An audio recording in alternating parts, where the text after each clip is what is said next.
भी नहीं लगाती। देख तो फर्श पर कैसे घसीटे के निशान पड़े हुए हैं, जैसे कोई चीज ऐसे घसीट कर ले गए हो। घसीट कर?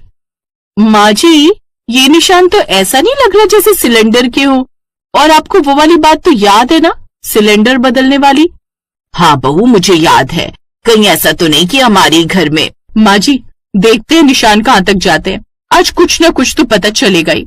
दोनों सास बहू की बातें सुनकर कमला और बाकी पड़ोसने हैरान रह जाती हैं। उन्हें कुछ समझ में तो नहीं आता, लेकिन वो दोनों भी उस घसीटने के निशान के साथ साथ आगे बढ़ती हैं, जो कि जमीन के नीचे वाले गोदाम की तरफ जा रहा था। अरे रेवती, ये नीचे कौन सा तहखाना बना रखा है? तहखाना नहीं, गोदाम था।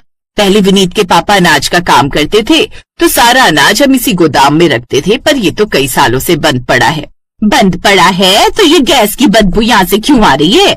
सभी पड़ोस ने चंचल और रेवती के साथ मिलकर उस गोदाम के दरवाजे को जोर से खोलती हैं, तो वहाँ का नजारा देखकर सभी हैरान रह जाते हैं, क्योंकि उस गोदाम में सिलेंडर भरे पड़े थे और एक कोने में रिया आराम से बैठी थी, जो सभी को देखकर एकदम घबरा जाती है।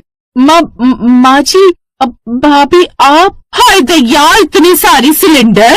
रेवती, तूने बताया नहीं कि तेरी छोटी बहू ने सिलेंडर एजेंट का काम शुरू कर दिया है? हाँ कमला, वो क्या है ना, मैं बताना ही भूल गई थी। चलो सब बाहर चलो। उस समय रेवती कमला और बाकी पड़ोसनों को संभाल लेती है, लेकिन चंचल और रेवती दोनों ही जान चुके थे कि मोहल्ले में सिलेंडर गायब होने का सिलसिला कब से चालू हुआ, और इन सब के पीछे रिया का ही हाथ था। सभी पड़ोसनों को घर भेजकर रेवती रिया से बोलती है, बहू मैं पूछती हूँ, ये सब तूने क्यों किया? अब पता चला माँ जी कि हम चोर को गाली दे रहे थे, तो रिया को इतना बुरा क्यों लग रहा था? माँ जी, मैंने तो बस इसलिए ये सब किया क्योंकि युद्ध का क्या पता नहीं वो कब तक चलता रहे। ऐसे में हमारे घर में सिलेंडर की कमी तो नहीं होनी चाहिए ना, तो बस इसलिए तूने मोहल्ले भर का सिलेंडर चुराकर घर के नीचे सिलेंडर का गोदाम बना लिया। बेवकूफी की भी हद होती है बहू, पता है तेरी वजह से कितनों के घर में चूल्हा नहीं जला होगा। रेवती और चंचल रिया को बहुत सुनाते हैं, जिसके बाद उसे अपनी गलती का एहसास होता है और अपनी इस गलती को ठीक करने के लिए तीनों ही उस गोदाम में भरे सिलेंडरों को मोहल्ले में बांट